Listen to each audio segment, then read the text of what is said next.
Hello everyone. हम unit 2 कर रहे थे क्वांटम फील्ड थ्योरी की एंड जे सकुराई से करनी पड़ेगी हमें ये वाली यूनिट भी, क्योंकि टॉपिक तो बहुत सारी बुक में मिल रहे हैं बट आई थिंक जो फ्लो है सिलेबस का वो डिजाइन किया हुआ है सकुराई से।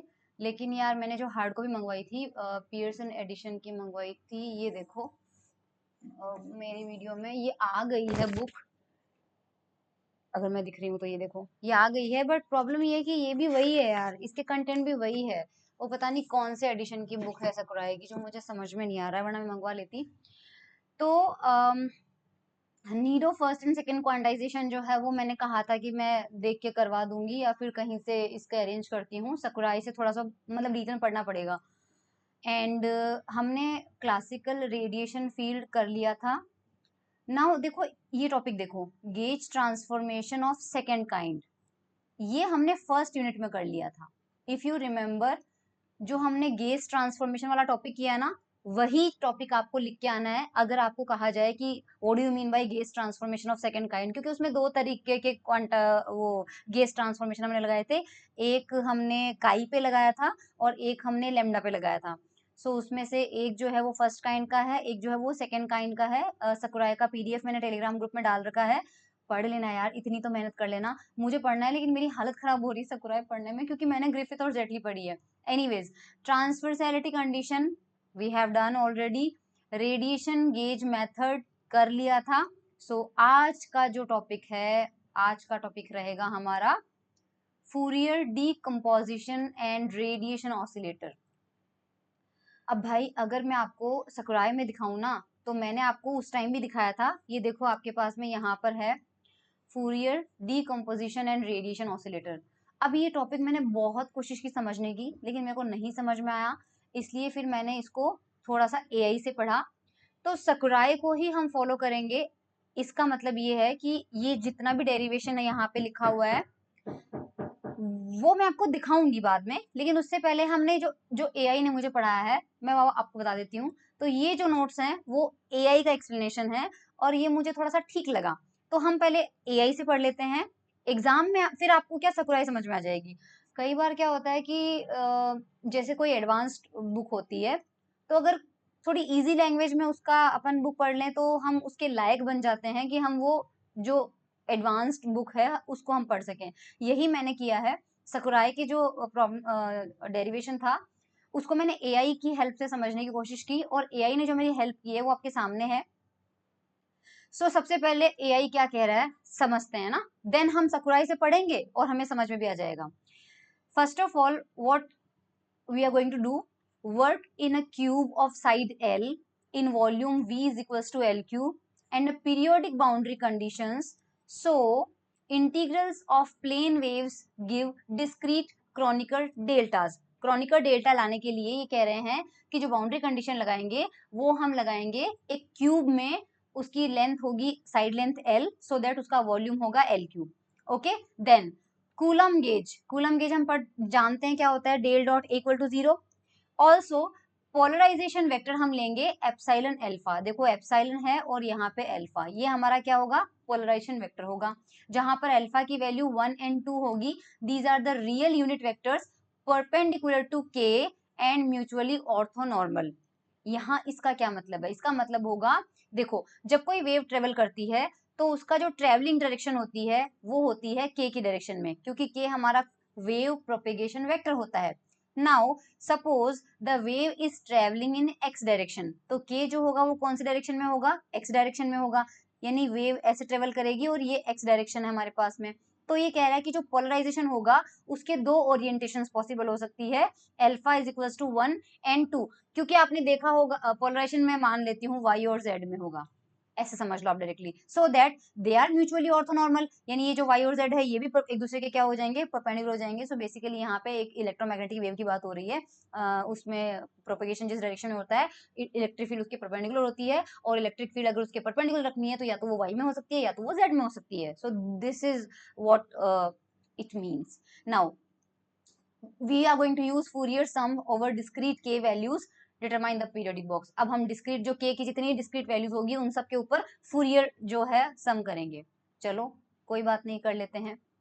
तो सबसे पहले इक्वेशन हाँ सकुराई में समझा रहा है कि सकुराई की जो इक्वेशन 2.8 है सबसे पहले वो कैसे आई। तो let me show you the 2.8। अब देखो यहाँ पर क्या है, साथ साथ में सकुराई को पढ़ते जाओ। एट अ गिवन इंस्टेंट से t equal to 0 we expand a in a Fourier series. अभी समझ में नहीं आएगा। We assume the periodic boundary और condition for a enclose in a box taken to be a cube of side l।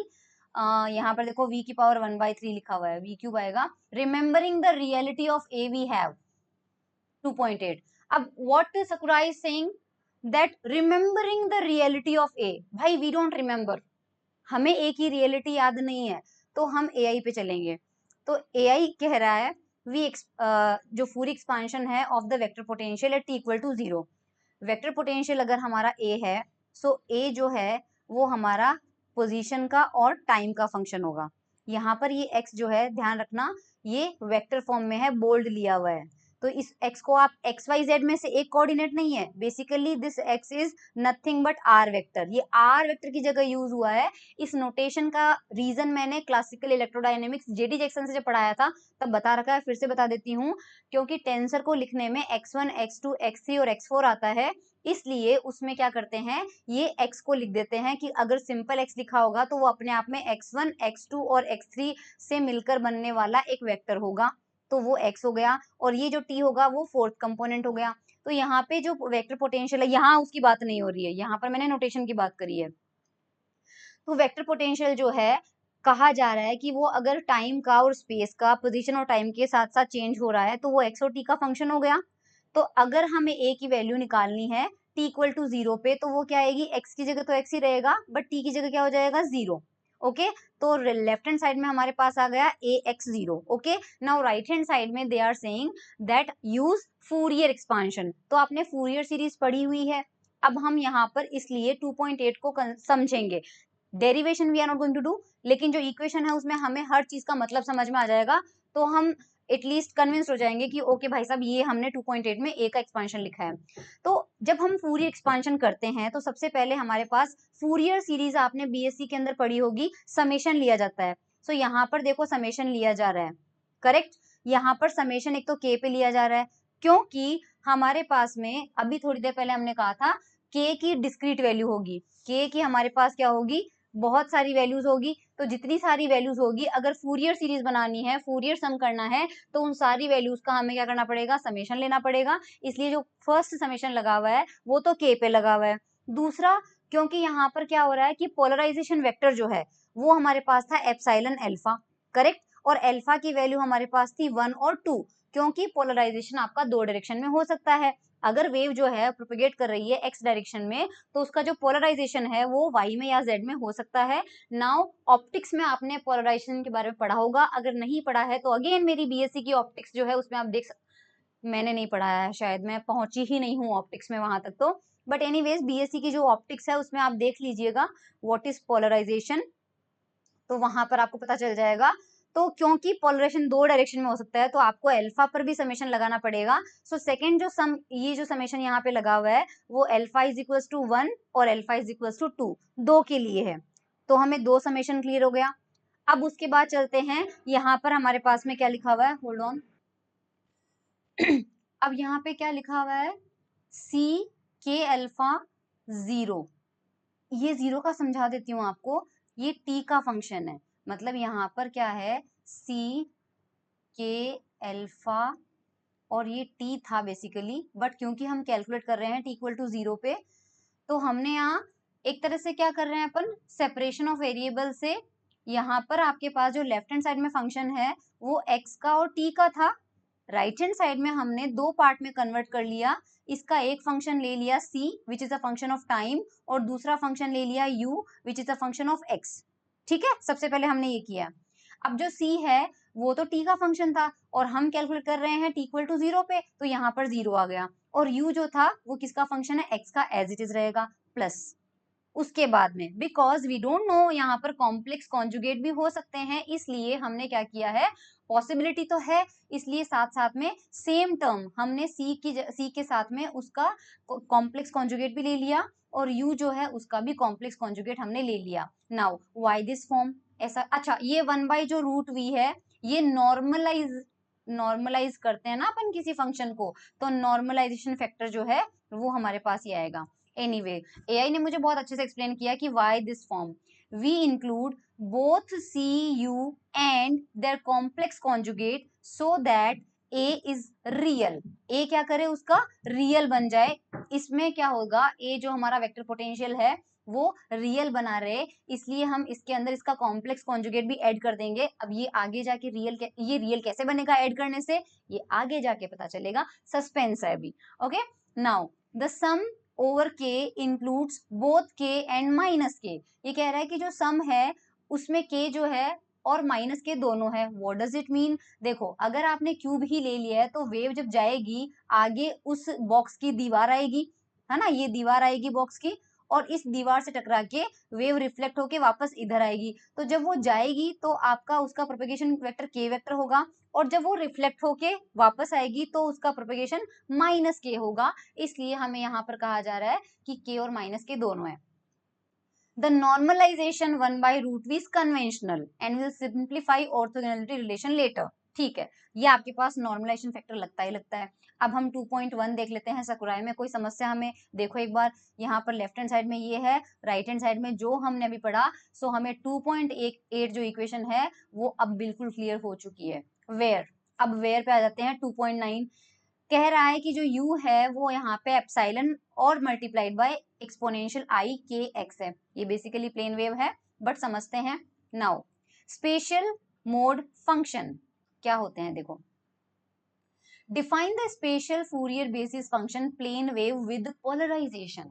आपने क्या किया है कि उसके अंदर एक प्लेन वेव लिया है। प्लेन वेव आप लोगों ने बीएससी में तो नहीं, बीएससी में भी वैसे आ जाता है, बट चलो अब हम थर्ड सेमेस्टर में है तो आप जानते हैं कि प्लेन वेव जो होती है वो सिंपली क्या होती है, आयोटा के डॉट आर होती है, यहाँ पे एक्स लिख देते हैं। This is the expression of plane wave.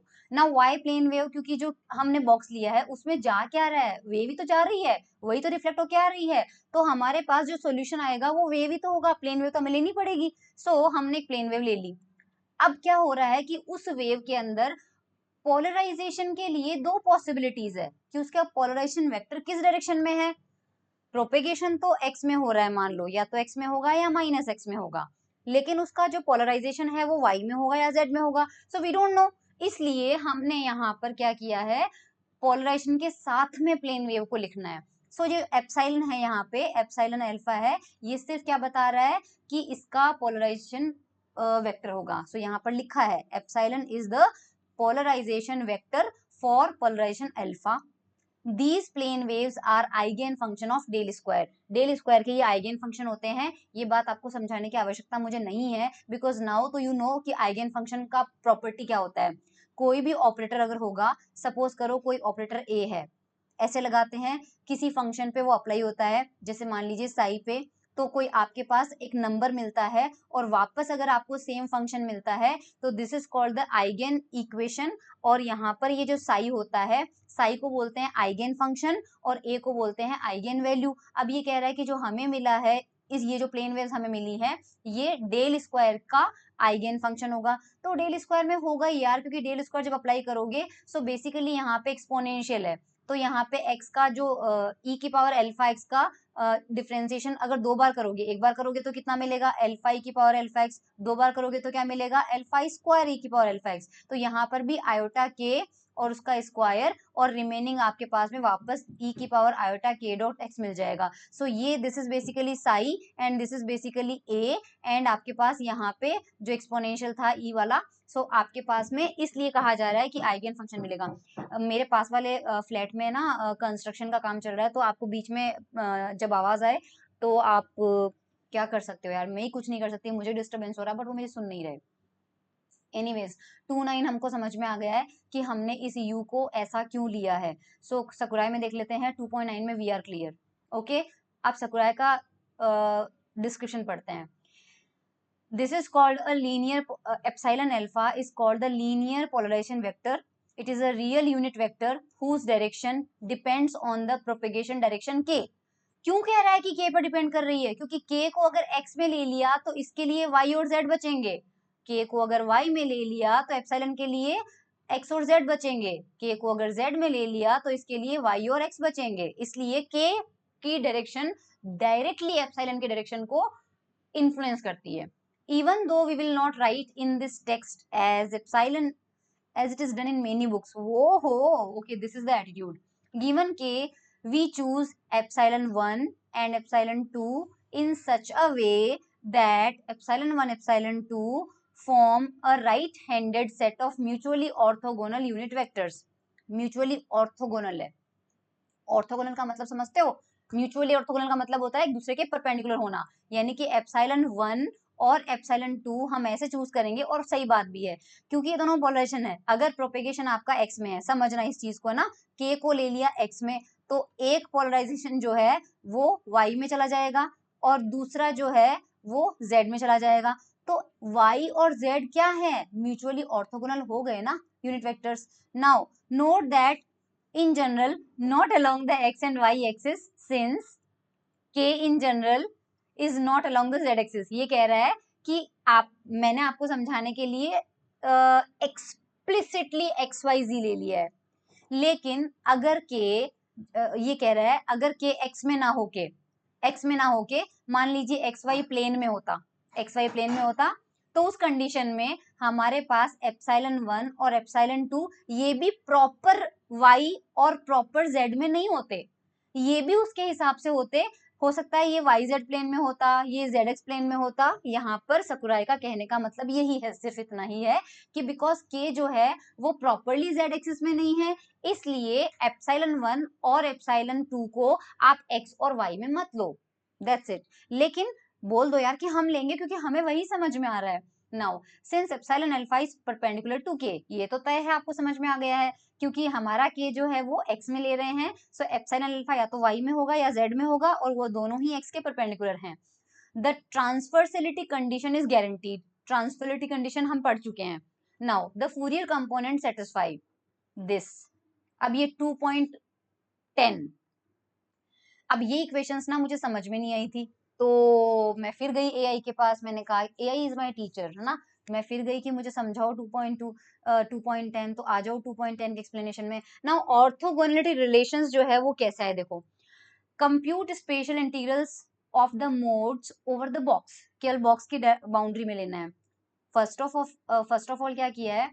Inner product with complex conjugation, यानी कि हमने क्या किया है, जो हमारा फंक्शन है u, जो सॉल्यूशन था ना u के अल्फा x, इसको लिया. करेक्ट. ये कह रहा है इसका इनर प्रोडक्ट ले लो इसके खुद के कॉम्प्लेक्स कॉन्जुगेशन के साथ. तो पहले इस फंक्शन को हम मल्टीप्लाई करेंगे इसके कॉम्प्लेक्स कॉन्जुगेट से. मैं करती हूँ ना, तो डॉट u के अल्फा, शायद मेरा वीडियो नीचे है तो दिक्कत नहीं आएगी, स्टार और ये x. ठीक है, के प्राइम ले लिया, अल्फा प्राइम ले लिया, ये इसका कॉम्प्लेक्स कॉन्जुगेट हो गया. आधा काम हमने कर दिया. उसके बाद बोल रहा है कि उसको आप इंटीग्रेट कर दो क्योंकि पूरा ओवर द बॉक्स, पूरे बॉक्स को कवर करना है, तो इंटीग्रेशन कर दिया. पूरे वॉल्यूम के लिए लेना है, सो 1/v कर दिया. और 1/, देखो जब आप इंटीग्रेशन करते हो तो आपने वॉल्यूम से अगर डिवाइड किया है तो मल्टीप्लाई भी किससे करना पड़ेगा? वॉल्यूम से करना पड़ेगा. तो अगर छोटा सा वॉल्यूम एलिमेंट लेना है तो वो कौन सा हो जाएगा? d3x हो जाएगा. और इंटीग्रेशन d3x बेसिकली क्या होता है? v तो होता है. सो आपने अगर v से डिवाइड किया है तो आपने v से मल्टीप्लाई भी कर दिया इंटीग्रेशन लगा के, और u का कॉम्प्लेक्स कॉन्जुगेट ले लिया. तो लेफ्ट हैंड साइड जो है अब उसको हम क्या करेंगे? सॉल्व करेंगे. इसको हमने सॉल्व किया, सो 1/v को let it remain like that only, d3x को let it remain like that only, और u जो है वो 2.9 से वैल्यू पुट कर दो. तो u हमारे पास क्या था? u हमारे पास था epsilon alpha exponential iota k dot x. लेकिन इसका कॉम्प्लेक्स कॉन्जुगेट जो है वो थोड़ा समझना. u स्टार जो है वो हमें मिलेगा एप्सिलॉन अल्फा की जगह क्या आ जाएगा? अल्फा प्राइम आ जाएगा. अगेन अल्फा प्राइम की वैल्यू भी 1 और 2 ही रहेगी. अल्फा प्राइम आ जाएगा एक्सपोनेंशियल आयोटा, और साथ में क्या आ जाएगा? आयोटा की जगह, क्योंकि कॉम्प्लेक्स कॉन्जुगेट लेते हैं तो माइनस आयोटा आता है. और इस बार हम k नहीं लेंगे, k की जगह k प्राइम लेंगे, क्योंकि k की बहुत सारी वैल्यूज अगर u में जा रही है तो उसके कॉम्प्लेक्स कॉन्जुगेट के अंदर भी k की वैल्यू चलनी चाहिए बहुत सारी. बट वो हो सकता है कि जब k की वैल्यू 1, मान लीजिए k की वैल्यू 1 से 3 तक जा रही है, तो k प्राइम की वैल्यू भी जाएगी तो 1 से 3 तक ही, बट दोनों साइमल्टेनियसली सेम वैल्यू ले जरूरी नहीं है. अब अपन क्या, अगर ये के और के प्राइम वाला सीन आपको समझ में नहीं आ रहा तो ऐसे समझो, अगर मान लीजिए मेरे पास एक फंक्शन ये है और एक फंक्शन मेरे पास ये है, करेक्ट, मैंने दोनों का ले लिया, मैंने सोच लिया कि इसका कॉम्प्लेक्स कॉन्जुगेट सिर्फ ये होगा, जहां पर मैंने आयोटा को माइनस आयोटा से रिप्लेस किया है, बट मैंने के को नहीं चेंज किया, तो मुझे पता है के पे समेशन लगा हुआ है, तो यहाँ पर भी के पे समेशन लगा हुआ होगा, इसकी वैल्यू मान लीजिए 1 2 3 जा रही है, इसकी भी 1 2 3 जा रही है, बट ये दोनों मल्टीप्लीकेशन में होते हैं, तो हो सकता है कि जब के की वैल्यू 1 हो तो इस वाले के की वैल्यू, जरूरी नहीं है ये 1 2 3 दोनों जाएगा, तो 1 2 3 कुछ भी हो सकता है, इसलिए यहाँ पर हम के प्राइम ले रहे हैं। ये बात सही है कि के प्राइम की वैल्यू भी रन करेगी 1 से 3 तक और के की वैल्यू भी रन करेगी 1 से 3 तक। मैं कितना ज्यादा बोल रही हूँ, मुझे समटाइम्स आई ऑल्सो रियलाइज कि इतना एक्सप्लेन करने की जरूरत नहीं है। Okay, I hope that is clear to you. तो अब क्या करेंगे, दोनों को मल्टीप्लाई करना है, तो सबसे पहले इनके जो पोलराइजेशन वेक्टर है उन दोनों को एक साथ लिख लो, तो मैंने लिख लिया यहाँ पे एप्सिलॉन अल्फा और ये आ गया एप्सिलॉन अल्फा प्राइम। उसके बाद एक्सपोनेंशियल वाले जो फैक्टर है ना उनको साथ में मल्टीप्लाई कर दो, तो कॉमन क्या आएगा, आयोटा कॉमन आ जाएगा, आयोटा कॉमन आने के साथ साथ यहाँ पर के आ जाएगा प्लस साइन के साथ में और के प्राइम आ जाएगा माइनस साइन के साथ में, तो के माइनस के प्राइम और एक्स हो गया। इसको राइट हैंड साइड में क्या लिखा है भाई, इसको देखो, यहाँ पर क्रॉनिकल डेल्टा जो था वो लाना हमारा काम था, और क्रॉनिकल डेल्टा आ तो गया लेकिन वो किस प्रॉपर्टी से आया, उसका एक्सप्लेनेशन मैंने मांगा था एआई से कि मुझे बताओ कि भाई यह क्रॉनिकल डेल्टा कैसे आया, तो ये मुझे यहाँ पर कह रहे हैं the dot product of polarization vector gives delta alpha alpha prime, it means this is a property. So हमारे पास में ये क्या हो रहा है कि आपको नहीं समझ में आ रहा ना, इट इज अ प्रॉपर्टी, मैं आपको समझाती हूँ, देखना, ये मुझे एआई ने नहीं बताया था, एप्सिलॉन अल्फा और डॉट एप्सिलॉन अल्फा प्राइम, ये डेल्टा अल्फा अल्फा प्राइम है। अब कैसे है, ऊपर एक्सप्लेनेशन में मैं आपको बता चुकी हूँ कि ये पोलराइजेशन यूनिट वेक्टर है, पोलराइजेशन यूनिट वेक्टर है, ये भी क्या है, पोलराइजेशन यूनिट वेक्टर है, करेक्ट। अल्फा की वैल्यू 1 और 2 हो सकती है, इसकी भी वैल्यू 1 और 2 हो सकती है, बीच में कौन सा प्रोडक्ट है, वेक्टर है, ये वेक्टर का डॉट प्रोडक्ट है, सारी पॉसिबल कंडीशन ले लो, सारी पॉसिबल, 1.1 हो सकता है, 1.2 हो सकता है, 2.1 हो सकता है, 2.2 हो सकता है, ये अल्फा की वैल्यूज है यहाँ पे और ये अल्फा प्राइम की वैल्यूज है, करेक्ट, करेक्ट।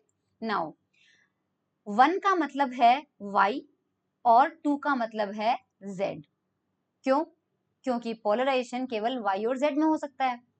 अब इसका मतलब फर्स्ट वाला आपको दे रहा है y डॉट y कैप, यानी कि यूं कहो j डॉट j, 1.2 यानी कि j डॉट k, 2.1 यानी कि k डॉट j और 2.2 यानी कि k dot k।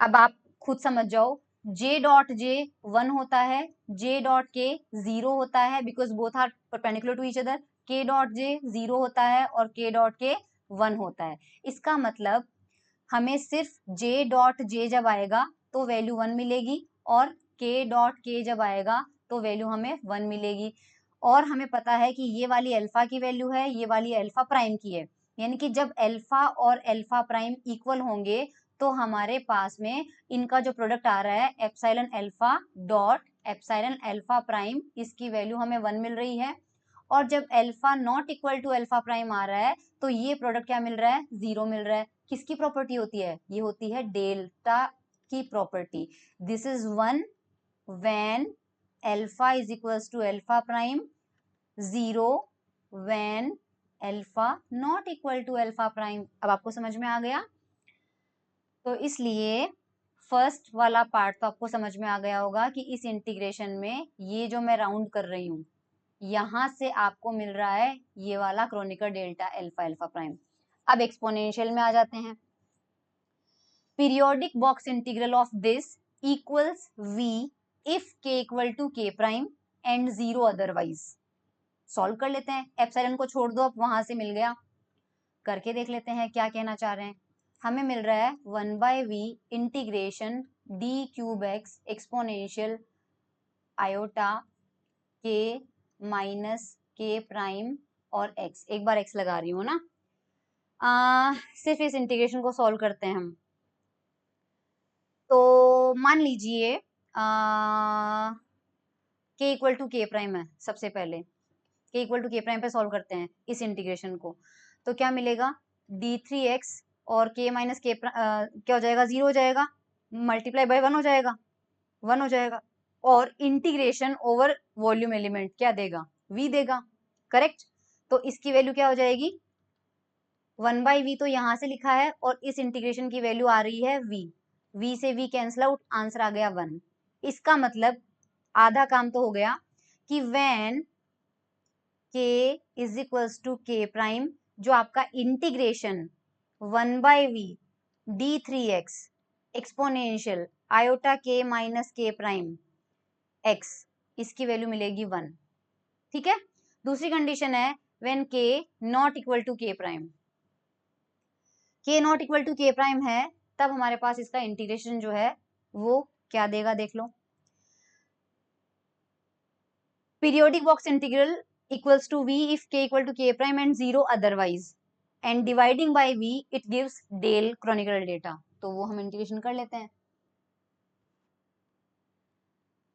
k not equal to k prime पर ध्यान से समझना, इंटीग्रेशन एक पहले मैं 1D में ले लेती हूँ ना, सपोज हमारे पास d क्यूब x नहीं होता 1D होता, तो dx exponential iota k minus k prime और x इतना होता, ठीक है। और x के ऊपर डायमेंशन है हमारे पास क्यूब है, क्यूब में x की जो डायमेंशन है वो 0 to l जा रही है, सिमिलरली y पे आपके पास 0 to l जा रही है, और z में भी आपके पास क्या जा रही है 0 to l जा रही है। मैं केवल 1D में कैलकुलेट कर लूंगी तो आपको 3D में अपने आप समझ में आ जाएगा, तो 0 से l तक इसका इंटीग्रेशन करना है, करते हैं। क्या होगा वो जो एक्सपोनेंशियल फंक्शन है इसको सॉल्व करेंगे, तो e की power i k minus k prime x divided by, क्योंकि इंटीग्रेशन कर रहे हैं, आयोटा के माइनस के प्राइम आ जाएगा, और बाउंड्री लगेगी 0 से l। अब आप समझना, जब आप क्यूब ले रहे हो, सो जो क्यूब आपका हो रहा है इस तरह से, वो ये मान लीजिए x इक्वल टू 0 है और ये x इक्वल टू l है।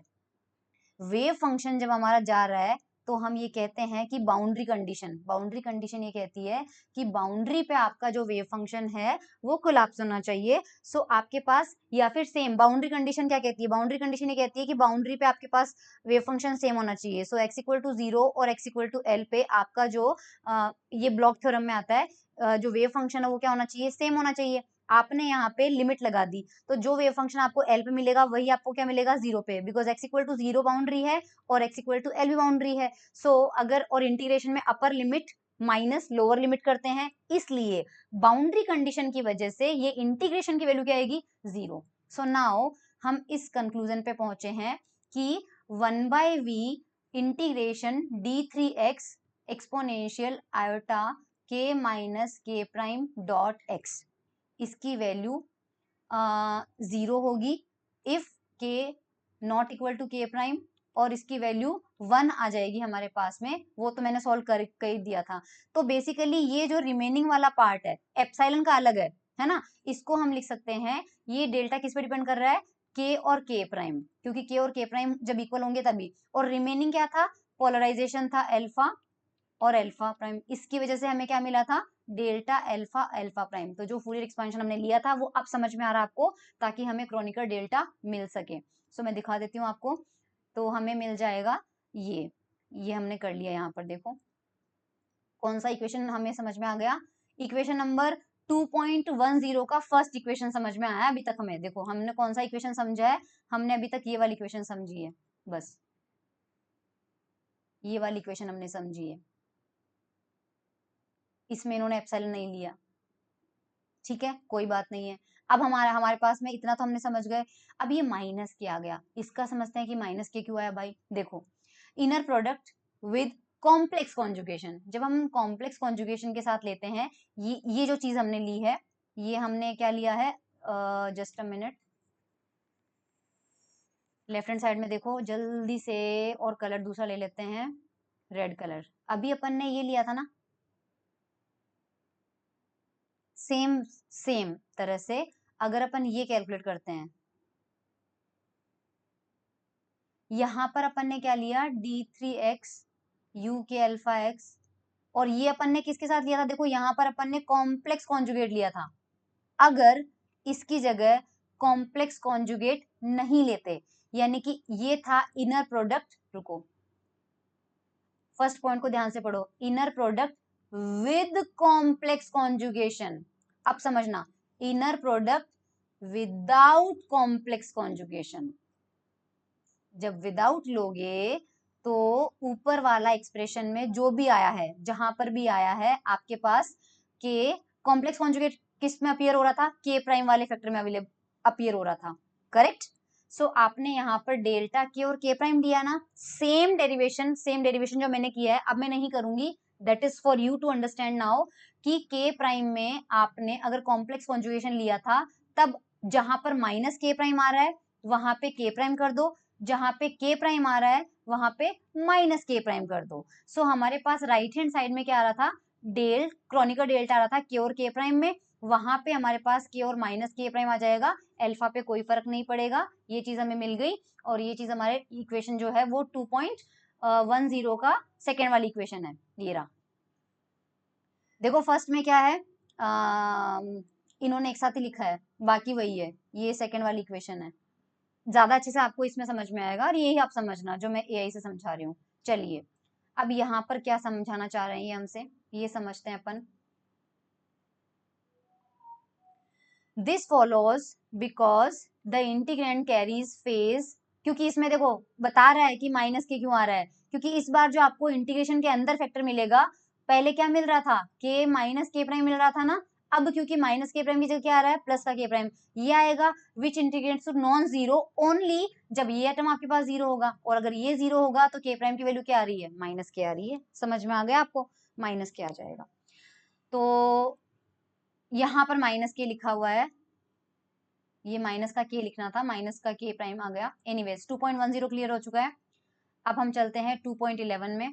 तो 2.11 जो है वो तो आपने बीएससी में पढ़ रखा है, आपको समझ में आ जाएगा। देखो 2.11 क्या लिखा हुआ है,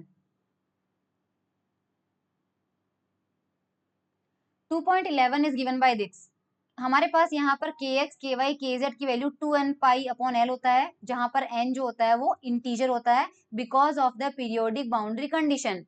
बीएससी की सॉलिड स्टेट फिजिक्स की प्लेलिस्ट निकालना, बीएससी की बोल रही हूँ, सॉलिड स्टेट फिजिक्स। अगर ना निकाल सको तो एमएससी की सॉलिड स्टेट फिजिक्स निकाल लेना। मैंने बीएससी में भी ये चैप्टर करा रखा है और मैंने एमएससी में भी ये चैप्टर करा रखा है। पीरियोडिक बाउंड्री कंडीशन क्यूब के लिए जब लेते हैं, वेव का रिफ्लेक्शन होता है तो ब्रैग डिफ्रैक्शन या ब्रैग रिफ्रैक्शन लो लगाते हैं, तब हमें बाउंड्री पे के की जो वैल्यू मिलती है वो 2n पाई अपॉन एल मिलती है। इसका डेरिवेशन दो जगह करवा रखा आपको, इसलिए यहाँ पर नहीं करवाऊंगी, ये ध्यान रख लेना। सो 2.11 जो है वो अंडरस्टूड है, वो सकुराई नहीं, मैं खुद कह रही हूँ कि आपको याद होनी चाहिए, लेकिन फिर भी यहाँ पर लिख रखा है, देखो ये चीजें 2.11, periodic boundary condition in a cube of side L imply each component of के इज डिस्क्रीट, और हमारे पास ये वैल्यू आती है। नाउ n इक्वल टू 0 हम इसलिए नहीं लेते हैं क्योंकि वहां पर हमारा वेव फंक्शन क्लॉप्स हो जाता है, हमें कुछ मिलेगा ही नहीं, जबकि हम जानते हैं कि वहां वेव फंक्शन है। नाउ 2.12 पे आ जाते हैं, टू ऑब्टेन एक्स टी, यानी अभी तक हम बात कर रहे थे t इक्वल टू 0 की, अगर t नॉट इक्वल टू 0 है तब हमारे पास सेम चीज का जो तामझाम है वो क्या होगा, we simply replace C k alpha 0 and C star k alpha 0 bye C k alpha t and C k alpha t star. अब पहले इसको मेरे वाले से समझो, उसके बाद में हम AI से समझेंगे। जब t इक्वल टू 0 पे हमने लिया था तो हमने C जो था के अल्फा ये 0 लिया था, ये आपके पास t को रिप्रेजेंट कर रहा था। अब because t not equal to 0 है तो इसकी जगह हम क्या लेंगे, C k alpha as a function of t, ये हम लेंगे, राइट। यहाँ पर ये कह रहा है कि ये जो वेव फंक्शन है इसमें टाइम वाले पार्ट को आप अलग कर लो और साथ में उसके साथ कुछ कांस्टेंट लगा दो। ऐसा क्यों कह रहे हैं, बिकॉज वी नो कि हमारे पास वेव की बात हो रही है, जब वेव की बात हो रही है तो उसमें ऑसिलेशंस होते हैं, और जब ऑसिलेशंस होते हैं तो वो किसी फ्रीक्वेंसी से होते हैं, और फ्रीक्वेंसी को हम ओमेगा लेते हैं, लेकिन टाइम के साथ और फ्रीक्वेंसी का साथ जो रिलेशन होता है वो वाला जो फेज आता है वो ओमेगा टी से रिप्रेजेंट किया जाता है। तो जो टाइम का कंपोनेंट होगा वो हम लेंगे e की पावर आयोटा ओमेगा टी। अब ये प्लस और माइनस जो है वो हम C और C स्टार में देख लेंगे, लेकिन सिर्फ एक्सपोनेंशियल आयोटा ओमेगा टी कुछ फर्क नहीं बताता है, इसका वेव का मैग्नीट्यूड भी होता है, इसलिए यहाँ पर हम क्या करेंगे, एक कांस्टेंट लगा लेंगे जो कि एम्पलीट्यूड को रिप्रेजेंट करेगा, और वो हमने C0 लिख दिया। ठीक है, अब इसको ध्यान से समझना, और हमारी बुक में देखो क्या लिखा हुआ है। अब आपको बुक में समझ में आ जाएगा क्योंकि मैं ब्लू कलर के पेन से लिख रही हूँ। ये देखो CK अल्फा T को क्या लिखा है, CK अल्फा 0, यानी कि वो आपका T इक्वल टू 0 पे जो वैल्यू आएगी वो आपकी CK अल्फा 0। ये देखो T के ये जो C यहाँ पर 0 लिख रखा है ना, CK alpha 0, this is nothing but the value of C at T equal to 0, that will be our amplitude. Okay, वो लिखा है, and exponential minus iota omega t. तो इसका कॉम्प्लेक्स कॉन्जुगेट बनाना तो आपके लिए बहुत आसान हो जाएगा। कॉम्प्लेक्स कॉन्जुगेट जब बनाया तो C स्टार लग गया, और आयोटा की जगह माइनस आयोटा करोगे तो e की पावर आयोटा ओमेगा टी। तो 2.12 के लिए हमें AI की जरूरत नहीं है, बट लेट्स सी कि हमारे पास क्या एक्सप्लेनेशन देता है AI। टाइम डिपेंडेंस, भाई कुछ किया भी नहीं है, कुछ नहीं किया इसने, इसने हमें कुछ बताया नहीं है, इसने हमें, ओ भाई क्या बात क्या बात। देखो मुझे पता है आपको जरूरत नहीं है, मुझे भी जरूरत नहीं है, बट जिनको फिजिक्स में कंसेप्चुअल चीजें समझ में आती है वो देखो एक बार इसका डेरिवेशन।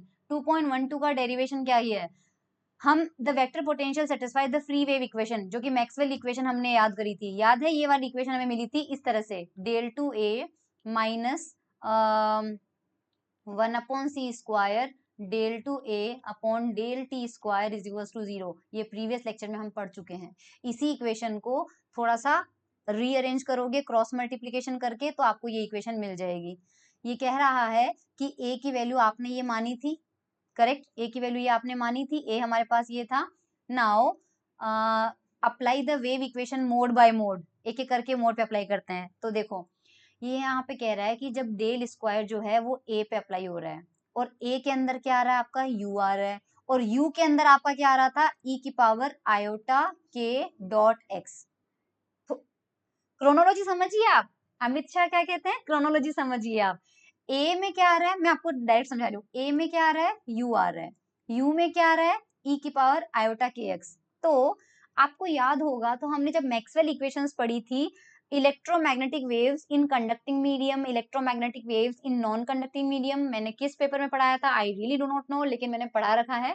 तो इस फंक्शन पे जब आप डेल स्क्वायर का ऑपरेशन करते हैं तो आपके पास में del two by del x square, del two by del y square, del two by del z square होता है। तो अगर एक्स में करेंगे तो एक्स का जो फैक्टर है आयोटा के वो बाहर आ जाएगा, सो आयोटा के का स्क्वायर, और एज इट इज वापस आपके पास फंक्शन आ जाता है। इसी तरह से अगर टाइम के रेस्पेक्ट में आप 2 बार डिफ्रेंसिएशन करते हैं तो टाइम के रेस्पेक्ट में इसका तो होगा नहीं, किसका होगा सी वाले का होगा, क्योंकि सी में आपके पास टाइम है। समझ में आ रही है, आपके पास सी में आपके पास में टाइम है, तो उस कंडीशन में आपको क्या मिल जाएगा, ये देखो डेल स्क्वायर में क्या कर रहा है, अगर डेल स्क्वायर में अप्लाई करेंगे, सो देखो यहाँ पे मैंने क्या किया है आयोटा के का स्क्वायर। नाउ आयोटा स्क्वायर क्या होता है माइनस, तो माइनस का के स्क्वायर, तो देखो माइनस का के स्क्वायर है, और वापस same to same function. I hope this is clear to you.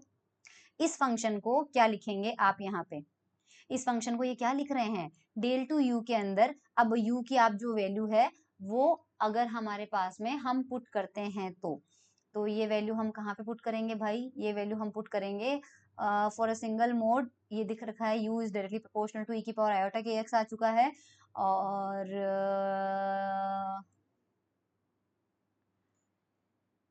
Open करते हैं इसको, तो इसको उधर लाते हैं ना, तो हमें यहाँ पे क्या मिलेगा, डेल स्क्वायर यू के अल्फा प्लस के स्क्वायर यू के अल्फा इक्वल टू 0, ये मिल जाएगा हमें। हमने ये यू के साथ कर लिया, बट हमें क्या करना है सी के साथ करना है। सी के ऊपर डेल स्क्वायर का कोई फर्क नहीं पड़ेगा, डेल स्क्वायर सी पे जाएगा ही नहीं, del two upon del t square जो है वो हमारा क्या जाएगा सी पे जाएगा। अब यहाँ पे देखो मल्टीप्लीकेशन हो रहा है इसका, भाई मुझे ए की वैल्यू रखनी पड़ेगी यार, मुझे ऐसा लग रहा है कि मुझे ए की वैल्यू रखनी पड़ेगी। मैं करूं या नहीं करूं, चलो एक बार मैं करती हूँ ना, मतलब जो भी है मैं करती हूँ।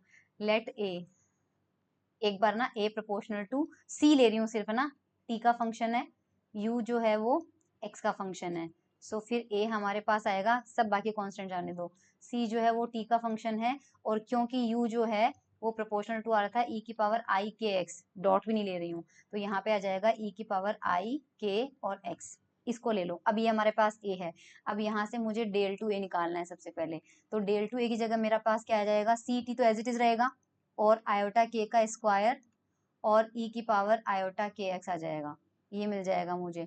तो यहाँ से मुझे क्या मिलेगा, माइनस के स्क्वायर सी और c t, sorry c t and e की पावर आई के एक्स, ये वाला मिल जाएगा।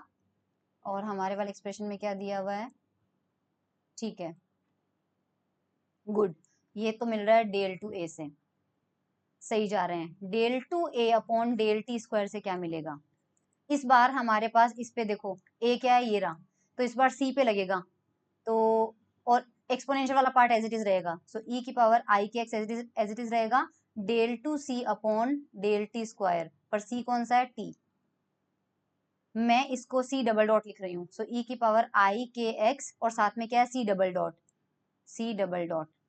तो अब हमारे पास में क्या आ गया, डेल टू ए अपॉन डेल टी स्क्वायर जो है वो तो आ रहा है सी डबल डॉट, और ई की पावर आई के एक्स जो है ना, उसकी जगह अपन यू ले लो, यू, यू एक्स, ठीक है, ये हमारे पास यू हो जाएगा, क्योंकि हमने लिया था you x proportional to e की पावर आई के एक्स, करेक्ट। अब हमारे पास इसी तरह से डेल टू ए देखो, डेल टू ए हमारे पास क्या आया था, minus k square c as it is था, बट वो सी कौन सा है, लाइट की स्पीड वाला सी नहीं है, इसलिए मैं टी लिख देती हूँ, और साथ में हमारा wave function as it is आ गया था यू एक्स, ये हमने अभी भी देखा है।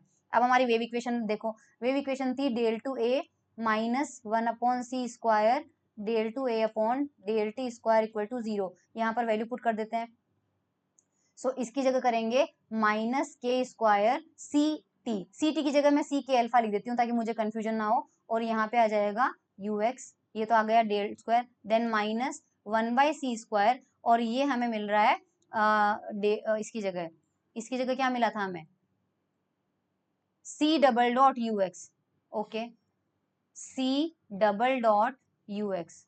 अब कंफ्यूज मत होना क्योंकि ये टी है ना, के अल्फा वाला, इक्वल टू 0, यू से यू कैंसिल आउट हो जाएगा, माइनस से माइनस कैंसिल आउट हो रहा है, क्या मिल रहा है हमें, हमें मिल रहा है के स्क्वायर सी के अल्फा जो कि टी का फंक्शन है, प्लस वन अपॉन लाइट की speed C double dot k alpha t equal to 0, इसको रीअरेंज करने से हमें क्या मिलेगा, क्रॉस मल्टीप्लाई करो, सी square c k alpha t plus c double dot k alpha t equal to 0, थोड़ा सा रीअरेंज करके इधर पहले सेकंड टर्म को पहले लिख लेते हैं, सी डबल डॉट के अल्फा, भगवान प्लीज कृष्ण भगवान सही हो जाना, सी square c k alpha t equal to 0। अब ये जो इक्वेशन मैंने लिखी है ना, ये दिखा दो भगवान प्लीज, ये आ जाना, ये आ गया देखो, I hope it is clear now. ये कह रहा है कि इसको, ये सेकेंड ऑर्डर डिफरेंशियल इक्वेशन है, सेकेंड ऑर्डर डिफरेंशियल इक्वेशन, और सेकेंड ऑर्डर डिफरेंशियल इक्वेशन का सॉल्यूशन आप जानते हो, सिंपल हार्मोनिक ऑसिलेटर का याद इक्वेशन याद रखो, इस सी स्क्वायर के स्क्वायर को हम जानते हैं के कितना होता है, के होता है ओमेगा अपॉन वी, वी होता है ना वेलोसिटी, और अगर हम लाइट की स्पीड की बात करें तो ओमेगा बाई सी, ये प्रख्यात फॉर्मूला है, तो सी और के का मल्टीप्लीकेशन जो होता है वो ओमेगा होता है, तो इस इक्वेशन में वापस आओ, ये इक्वेशन हमारे पास इस फॉर्म में आ जाएगी जहां पर ओमेगा क्या है, सी के। Now a general solution is harmonic, क्योंकि ये सेकंड ऑर्डर डिफरेंशियल इक्वेशन है, इसका सॉल्यूशन क्या होता है, एक्सपोनेंशियल होता है, और एक्सपोनेंशियल के अंदर हमने लिख लिया, हमें पता है इसका सॉल्यूशन, देखो आपको याद है वो करते थे d two x upon d t square plus omega square x equal to 0, तो आप इसका सॉल्यूशन लिखते थे x is equal to a exponential iota omega t, इसका सॉल्यूशन लिखते थे, सेम वही चीज करना है, इसका सॉल्यूशन सी के अंदर आएगा, क्योंकि डिफरेंशियल किसका हो रहा है, सी का हो रहा है, तो सी का आएगा राइट हैंड साइड में, एक आपके पास एम्पलीट्यूड, वो हमने टी इक्वल टू 0 पर डिस्प्लेसमेंट ले लिया, और यहाँ पर e की पावर माइनस आयोटा, इसी तरह से जो स्टार है वो ये आ जाएगा, ये 2.12 कंप्लीट होता है, तो 2.12 हमारा यहाँ से हो चुका है, और 2.13 भी आपका हो चुका है, ओमेगा हमारे पास केसी आ गया। अब चलना क्या है, with this replacement both the wave equation 2.7 and the reality condition on a are satisfied, so a is equals to, वापस उस इक्वेशन को लिखो जो हमने पढ़ा था, पहले वापस लिख रहे हैं, 1/√v था, समेशन k पे था, समेशन अल्फा था, c k अल्फा t था, और यहाँ पे क्योंकि इस बार हम कौन सा लिख रहे हैं, a x t लिख रहे हैं, तो c था, और ये आपके पास क्या था, u था। इसी तरह से ये उनका कॉम्प्लेक्स कॉन्जुगेट था। अभी तक हमने कुछ भी नहीं किया है, ठीक है। यहाँ पर हमने c की वैल्यू पुट करी है। अब देखो वैल्यू पुट करी है, और यहाँ पर रख देती हूँ c के अल्फा t की वैल्यू अभी अभी अपन ने देखी थी, c k alpha 0 exponential minus iota omega t. तो इस की जगह वो रखना है हमें, ठीक है। और कॉम्प्लेक्स कॉन्जुगेट के अंदर भी वही रखना है हमें। तो आप ये सोचेंगे कि वो कहाँ गया, माइनस आयोटा ओमेगा टी कहाँ गया, करेक्ट। सो यहाँ पर देखो विद हमने कंडीशन लगाई है, k डॉट एक्स जो होता है, हमने यहाँ पर भाई मेरे को ना मेरा मुझे गुस्सा आ रहा है, ओके मैं गुस्सा नहीं कर सकती। उसको माइनस में लिखा है, देखो ये हमने वैल्यू पुट कर दी थी। हाँ, आप समझ रहे होंगे कि वो कहाँ गया, देखो वो यहाँ आया था, 1/√v था, k अल्फा था, जो यहाँ पे c अल्फा k और t था, उसकी वैल्यू थी c k alpha 0 exponential minus iota omega t। और ऑलरेडी हमारे पास में जो u था, u के लिए क्या था, एप्सिलॉन अल्फा तो था ही पोलराइजेशन, और e की power iota k dot x था, ठीक है। इसको सबको ओपन करो, तो एक्सपोनेंशियल को एक साथ लिखो, तो आयोटा कॉमन आ जाएगा, k dot x minus omega T हो जाएगा, और बाकी c वाला पार्ट जो है 0 वो यहाँ लिखा हुआ है, पोलराइजेशन वेक्टर को यहाँ पे लिखा हुआ है, एक्सपोनेंशियल पार्ट को यहाँ पे लिखा हुआ है। सिमिलरली कॉम्प्लेक्स कॉन्जुगेट का आप कर लेना। अब ये क्या कह रहे हैं, when we write phase combination we often abbreviate this as the phase of the traveling wave। तो अगर हमारे पास में k dot x minus omega T है, उसको इन्होंने क्या लिखा है, ये बोल्ड में लिखा हुआ है। अब थोड़ा सा आपको ध्यान रखना है, ये बोल्ड में लिखा हुआ है मतलब वेक्टर है, इन दोनों को विदाउट बोल्ड नोटेशन में k डॉट एक्स लिखा है। डोंट थिंक कि ये और ये जीरो है, नोटेशन लिखा है सिर्फ, है ना, नोटेशन लिखा है। तो के एक्स माइनस ओमेगा टी को मिला के k डॉट एक्स लिख दो, बस ये यहाँ पे बोल्ड है, बोल्ड यानी कि डार्क काला रंग किया हुआ था, और ये लाइट है, ये लाइट कर रखा है सकुराई ने। सकुराई का ध्यान से देखो, ये देखो यहाँ पर k डॉट एक्स को इन्होंने क्या माना है, ये वेक्टर फॉर्म में माइनस ओमेगा टी, समझ में आ गया, इसलिए यहाँ पर सिर्फ ये है। तो आपके पास 2.14 भी क्लियर हो चुका है, 2.15 भी क्लियर हो चुका है, ओके। ओमेगा की वैल्यू रखी है, ओमेगा की वैल्यू हमारे पास में क्या थी, सी के, तो वो वैल्यू रखी है। Now the Hamiltonian of the field, हाँ कब खत्म होगा ये, हैमिल्टोनियन ऑफ द फील्ड हम पढ़ चुके हैं, I have already told you this thing. जब हमने लैग्रांजियन डेंसिटी किया था, उसके बाद हैमिल्टोनियन डेंसिटी किया था, वहां पे आपको ये मिल जाएगा, हैमिल्टोनियन ऑफ द फील्ड होता है ये, इसका फॉर्मूला इन्होंने पढ़ा रखा है क्या, Hamiltonian of the electromagnetic field. तो ये फील्ड एनर्जी भाई, ये एआई भी मान के चल रहा है कि आपको पहले से आती है, और हमने हैमिल्टोनियन डेंसिटी में, एक मिनट में दिखाऊं क्या आपको, आप फास्ट फॉरवर्ड करके देख लेना, मुझे लग रहा है कि हैमिल्टोनियन डेंसिटी हमने पढ़ रखी है। देखो अब तक मैंने छोड़ा तो कुछ भी नहीं है ना, तो ओ इसका मतलब चैप्टर 1 में पढ़ा है हमने, तो हैमिल्टोनियन डेंसिटी हम शुरू से लेते हैं ना, चैप्टर 1 चैप्टर में देख लेंगे हैमिल्टोनियन डेंसिटी का है हमारे पास में, अलग से होगा क्या, मुझे ये भी डाउट है कि अलग से होगा।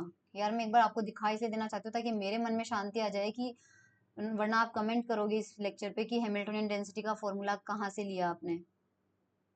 इसमें यहाँ तो नहीं आ रहा है, क्लासिकल स्केलर फील्ड में आ सकता है, यानी पेज नंबर 5 पे या पेज नंबर 12 पे आ सकता है, देख लेते हैं। पेज नंबर 3,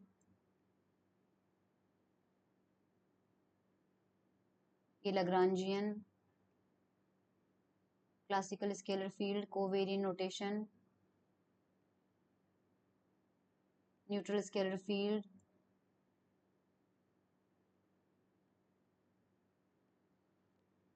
ओ भाई आ जाओ यार, कॉम्प्लेक्स स्केलर फील्ड,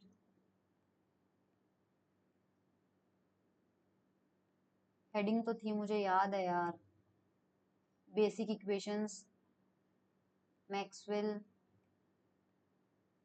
हाँ लैग्रांजियन एंड हैमिल्टोनियन, ये रहा देखो 1.69 1.68 के नीचे देखो एक बार, है ना, ये रहा, है ना, लैग्रांजियन एंड हैमिल्टोनियन, मैं बता देती हूँ यहाँ पे, ये रहा। अब इसमें हम हैमिल्टोनियन के ऊपर चलते हैं। देखो ये रहा हैमिल्टोनियन, शाबाश, मैं सही थी, 1.74। ये रहा हैमिल्टोनियन, 1/2 बी स्क्वायर, और ये वाला फॉर्मूला ही हम अभी काम में ले रहे हैं। व्हाट द फक, मैं भूल गई, मैं कहाँ थी अब, हम चैप्टर 2 में कहाँ थे भाई, यहाँ तक तो आए नहीं ना, 2.14 पे अटक गए थे ना हम तो। हाँ, सो हमारे पास हैमिल्टोनियन हो चुका है। अब हम कौन सा एक्सप्रेशन लगाएंगे, ये वाला। मैक्सवेल रिलेशन में हम ये पढ़ चुके हैं यूनिट 1 में कि B is equal to del cross a होता है, और E is equal to, if you remember, 1/c del a over del t होता है। ये हम पढ़ चुके हैं, ये हम पढ़ चुके हैं प्रीवियस लेक्चर में। तो यहाँ पर रखेंगे B का स्क्वायर है, तो देखो डेल क्रॉस ए का स्क्वायर, और E हमारे पास है 1/c del a by del t का mod square, and that's all. ठीक है, तो यहाँ पर भी देख लो, ये वैल्यू हमने पुट कर दी है। यहाँ पर 1/c में a डॉट लिखा है, a डॉट का मतलब होता है del a upon del t. So this is equation 2.16। मैं एक एक इक्वेशन चल रही हूँ क्योंकि सकुराई में एक एक इक्वेशन समझना बहुत जरूरी है। Now a typical term we must evaluate for b square integration is, ये कह रहा है कि यहाँ पे इंटीग्रेशन का साइन लगा हुआ है और उसमें डेल क्रॉस ए का स्क्वायर आ रहा है। तो सबसे पहले सबसे पहले तो मुझे आपको लाना पड़ेगा कि इसने ऐसा क्यों किया है। देखो ए हमारे पास था प्रपोर्शनल सी टी और यू एक्स के। जब हम डेल क्रॉस ए करते हैं सो बेसिकली हम डेल ऑपरेटर लगा रहे हैं, और डेल ऑपरेटर जो होता है उसमें एक्स के रेस्पेक्ट में डिफरेंशिएशन हो सकता है, वाई के रेस्पेक्ट में हो सकता है, जेड के रेस्पेक्ट में हो सकता है, लेकिन टाइम के रेस्पेक्ट में नहीं होता है। So this will behave as a constant when we will calculate curl. ठीक है, इस वजह से इसको इस साइन में डाल दो। तो अब हमारे पास ओनली जब हम ये कर्ल का ऑपरेटर अप्लाई करेंगे तब के लिए हम कंसिडर करेंगे कि यू जो ए जो है हमारा सिर्फ यूएक्स के प्रोपोर्शनल होगा। सो जो डेल क्रॉस ए है उसे बेसिकली हम किससे रिप्लेस करेंगे, डेल क्रॉस यू से, क्योंकि यू जो है हमारा स्पेस का फंक्शन है। सो डेल क्रॉस यू, और क्या था ये, के अल्फा का था, और ये एक्स आ जाएगा। ओके, नाउ क्योंकि हमारे पास है mod of del cross a का स्क्वायर, तो कन्वेंशनल तरीका होता है इसको लिखने का, डेल क्रॉस ए आएगा और उसका मल्टीप्लीकेशन होगा डेल क्रॉस ए के कॉम्प्लेक्स कॉन्जुगेट से। तो उसी तरह से हमारे पास डेल क्रॉस यू आ जाएगा और यू का कॉम्प्लेक्स कॉन्जुगेट। अब मैं बुक में दिखा देती हूँ सकुराय में। सो यहाँ पर देखो लेफ्ट हैंड साइड में हमें डेल क्रॉस ए का स्क्वायर यानी बी स्क्वायर कैलकुलेट करना चाह रहे हैं हम, तो इंटीग्रेशन में डेल क्रॉस यू लिखा है dot del cross u star complex conjugate लिखा है, और पूरे वॉल्यूम इंटीग्रेशन पे लगाया है, केवल फर्स्ट पार्ट ले रहे हैं अभी तक अपन। यहाँ पे इन्होंने क्या किया है, ये पार्ट में अब राइट हैंड साइड कैसे आया, चलो भाई आ जाओ इस पे। Evaluate the typical magnetic term, equation 2.17। तो ये हमारा इंटीग्रेशन होगा जो हमें सॉल्व करना है। तो क्या कह रहे हैं, we manipulate I using vector identities and periodic boundary conditions. तो डेल क्रॉस यू एक वेक्टर आइडेंटिटी होती है, del cross u dot del cross v. यहाँ पर u और v है क्योंकि इस वाले फंक्शन को हम u ले रहे हैं और जिसका कॉम्प्लेक्स कॉन्जुगेट है उसको v मान लो एक बार के लिए। तो इसका फॉर्मूला होता है, अब ये डायरेक्ट होता है ना, del dot u cross del cross v plus u dot del cross v। अब इसको हम अप्लाई करेंगे हमारे वाले एक्सप्रेशन के अंदर। तो integrate and apply the divergence theorem, the surface integral vanishes under period. My God, I can't believe कि एआई भी मुझे कह रहा है कि तुम इसको यूज करो, तुम इस पे इंटीग्रेशन करो, इंटीग्रेट करो, फिर डाइवर्जेंस थ्योरम अप्लाई करो, और फिर सरफेस इंटीग्रेशन आपका वैनिश हो जाएगा पीरियोडिक बाउंड्री कंडीशन में। ये मैं करूं, पर मैं क्यों करूं इसको, मैं ही करूंगी यार क्योंकि मैं ही पढ़ा रही हूँ। ओके, स्टेप बाय स्टेप चलेंगे।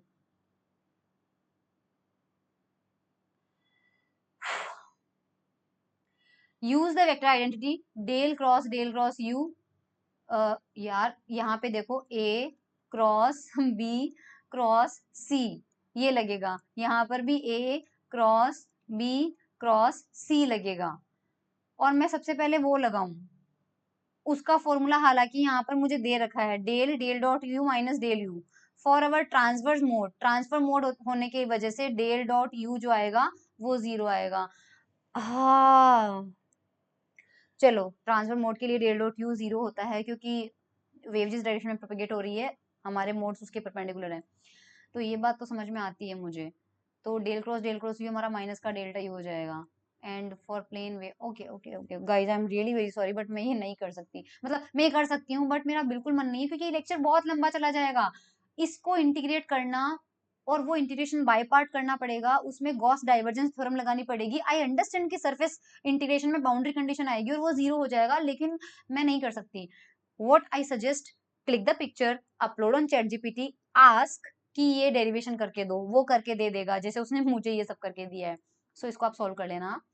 यहाँ पर बोल रहा है तो इसकी वजह से जो हमारा u था वो इसके प्रोपोर्शनल था, और ये तो आपको मैंने थोड़ी देर पहले बताया ही था। इसलिए जो हमारा इंटीग्रेशन होगा वो फाइनली किस फॉर्म में हमें मिलेगा, माइनस इस फॉर्म में मिलेगा।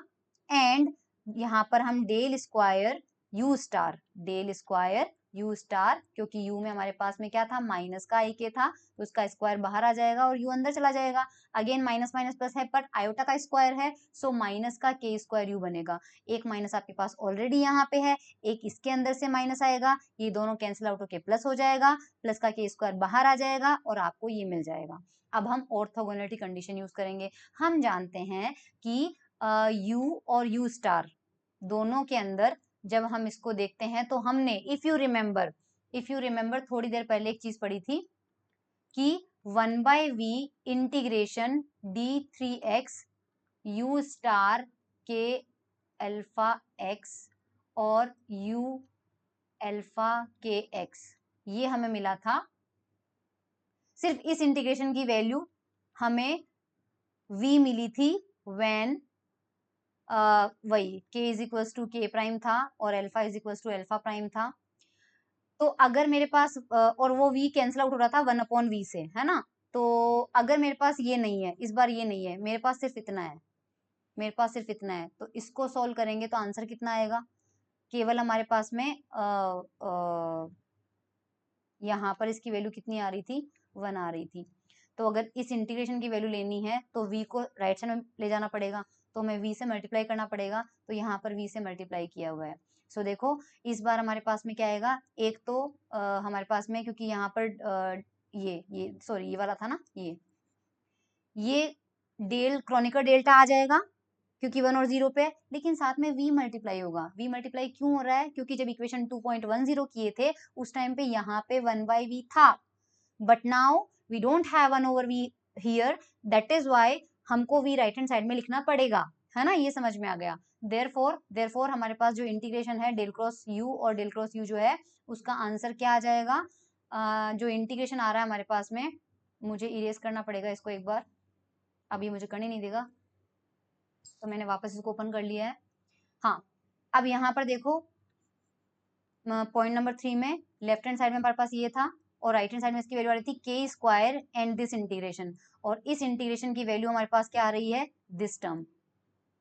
तो लेफ्ट हैंड साइड में हमारे पास में जो चल रहा था इंटीग्रेशन यही था, आई था, यही बेसिकली था आई इज इक्वल्स टू, हमारे पास ये था पूरा, इसी को ऊपर आई से रिप्रेजेंट किया हुआ, वीडियो बैक करके देख लेना। राइट हैंड साइड में हमारे पास में क्या आएगा, के स्क्वायर तो लिखा है वो यहाँ पर आ गया, और ये जो इंटीग्रेशन है इसकी वैल्यू हमने लिख दी ये, तो हमारे पास ये आंसर आ चुका है।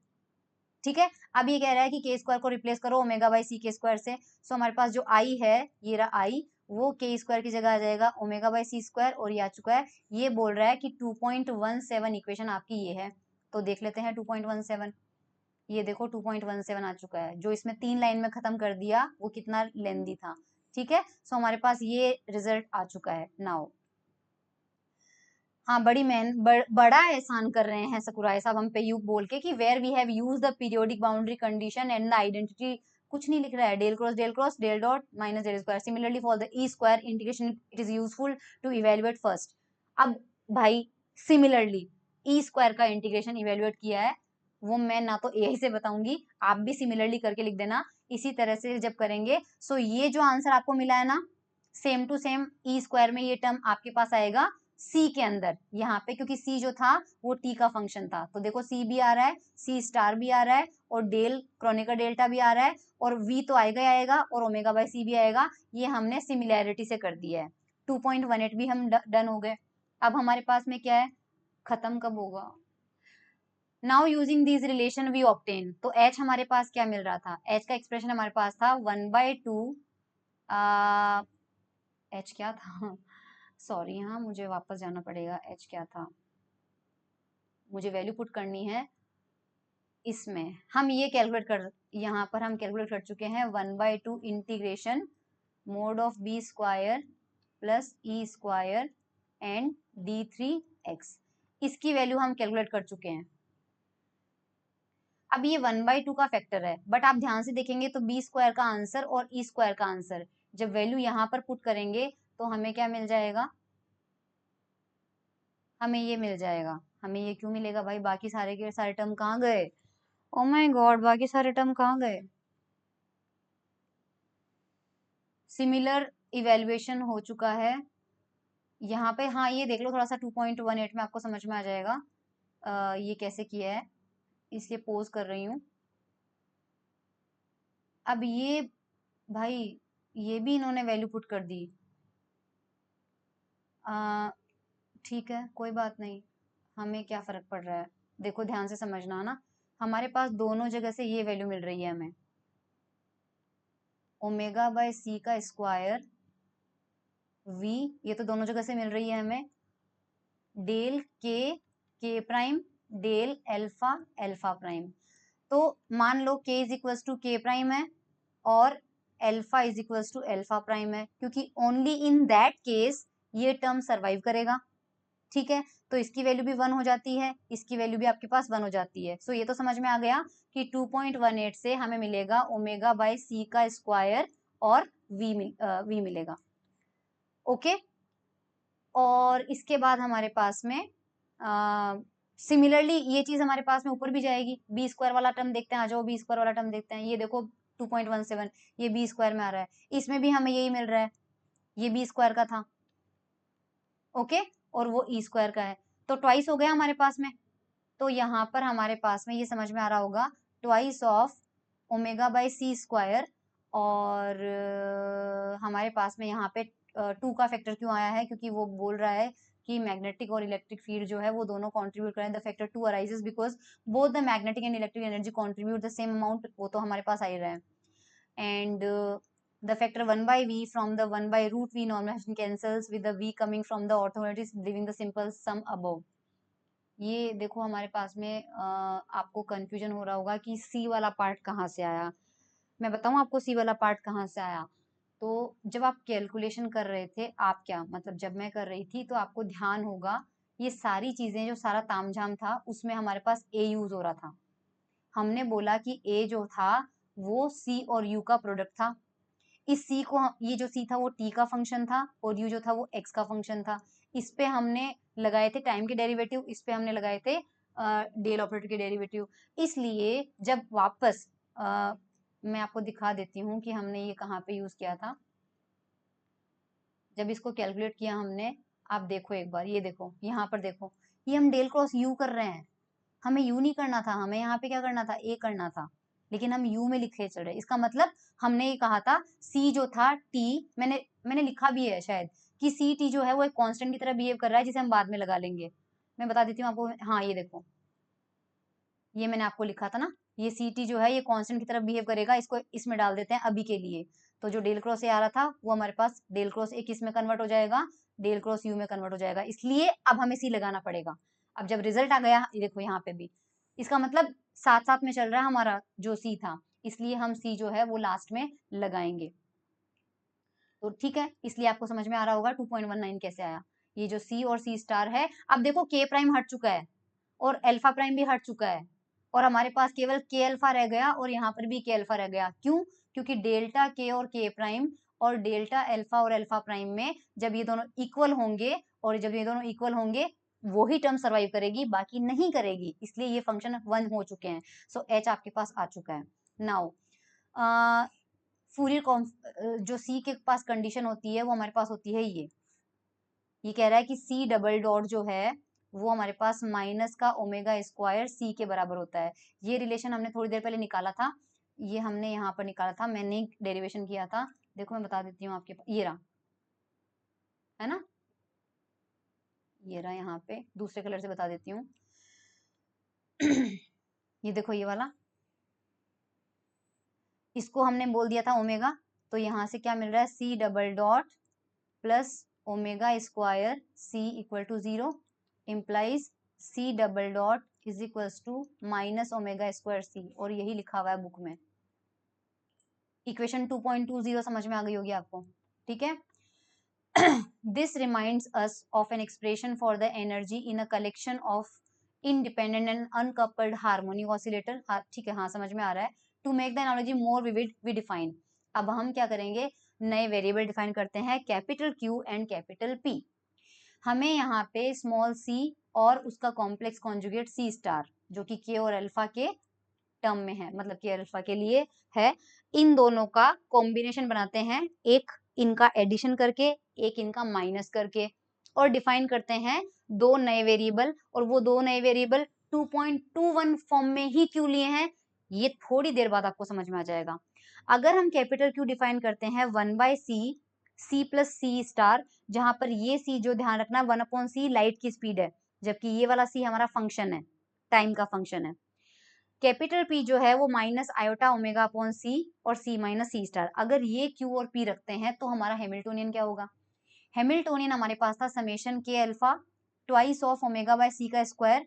यहाँ पे हमारे पास था C और यहाँ पे हमारे पास था C स्टार। अब C और C स्टार कहाँ से आएंगे, 2.21 को एक बार ऐड कर दो और एक बार माइनस कर दो। आई होप आप वो कर सकते हो, नहीं तो मैं बता देती हूँ कि यहाँ पे किया हुआ हो सकता है शायद।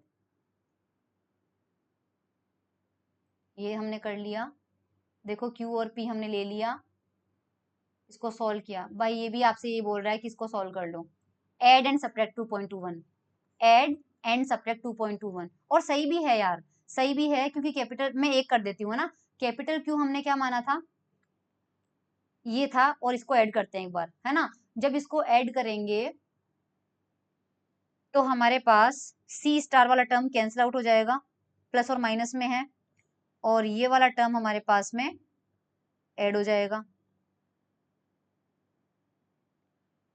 तो लेफ्ट हैंड साइड में क्या बचेगा, लेफ्ट हैंड साइड में हमारे पास बचेगा, यहाँ लिखती हूँ मैं ना, Q plus P is equals to, इधर बच रहा है मेरे पास C k alpha upon C, नहीं 1/c मैं कॉमन ले लेती हूँ, इधर बच रहा है मेरे पास C के अल्फा, और इधर से बच रहा है मेरे पास माइनस आई ओमेगा C अल्फा, बाई C तो मैंने ले ही लिया है, C के अल्फा, और इसकी जगह यहाँ से मुझे मिल रहा है C के अल्फा को भी बाहर ले लो, C के अल्फा को भी बाहर मत लो बाहर, सेम ये रहने दो, Q प्लस P ये मिल रहा है मुझे, नहीं पर मुझे वैल्यू तो C के अल्फा की निकालनी है ना, ठीक है C के अल्फा बाहर ले लो, और बाय C भी आ जाएगा, और हमारे पास बचेगा अंदर 1 माइनस आयोटा ओमेगा, और लेफ्ट हैंड साइड में ये किसकी वैल्यू है, Q प्लस P की वैल्यू आ रही है, मुझे C के अल्फा चाहिए, तो क्रॉस मल्टीप्लिकेशन ऊपर भी जो ऊपर जा रहा है Q प्लस P, नीचे आ रहा है मेरे पास 1 माइनस आयोटा ओमेगा। देख लेते हैं ये आंसर आ रहा है क्या, भाई बाय 2 तो मेरे पास आया ही नहीं, हाँ 2 आएगा ना यार, ऐड, ओके 2 आएगा, ऐड किया है। मैं करती हूँ, चलो मैं कर लेती हूँ। मुझे ना आलस आता है थोड़ा सा, मैं करके दे देती हूँ आपको। क्यों हमने किसको माना था, 1/c, और ब्रैकेट में हमारे पास था, इसको ऐसे लिख देती हूँ, अल्फा वाला, के अल्फा वाला, और plus C star k alpha, और कैपिटल P हमने माना था minus iota omega by C, C k alpha minus C star k alpha, ठीक है। दोनों को ऐड करते हैं तो Q plus P is equals to, ये तो कैंसिल आउट हो जाएगा, और यहाँ पे हमारे पास आ रहा है, भाई 2 कहाँ से आएगा यार इसमें, मेरे को तो ये समझ में नहीं आ रहा 2 कहाँ से आएगा। एनीवेज देखते हैं, दोनों को ऐड करते हैं तो ऊपर आ रहा है C k alpha divided by C minus iota omega C k alpha divided by C, ये Q प्लस P आ रहा है, तो यहाँ पे मेरे पास में आ रहा है C/2 कहाँ से आ रहा है यार, मुझे क्यों नहीं मिल रहा c/2? हो सकता है आप लोग कर पा रहे हो, पर मैं क्यों नहीं कर पा रही? इसने तो 2 लिया भी नहीं है, मैंने दोनों को ऐड भी किया है, ट्वाइस फैक्टर कहाँ से आ रहा है?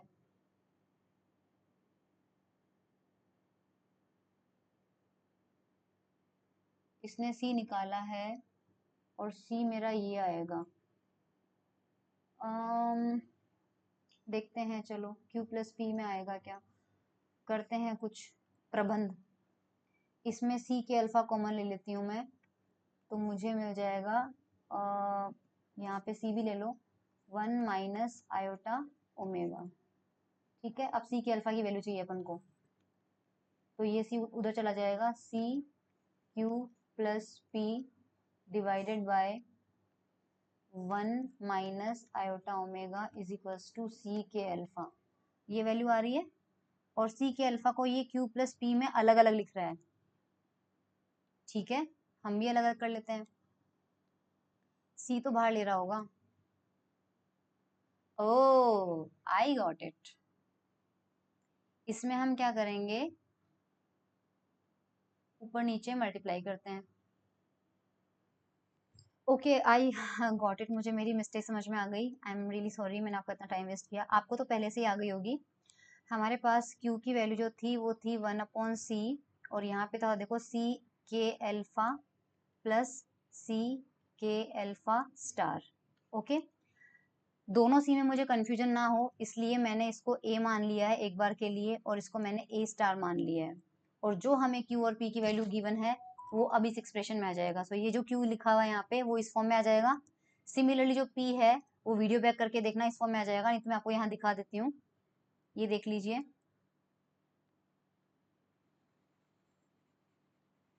2.21 को देख लो एक बार।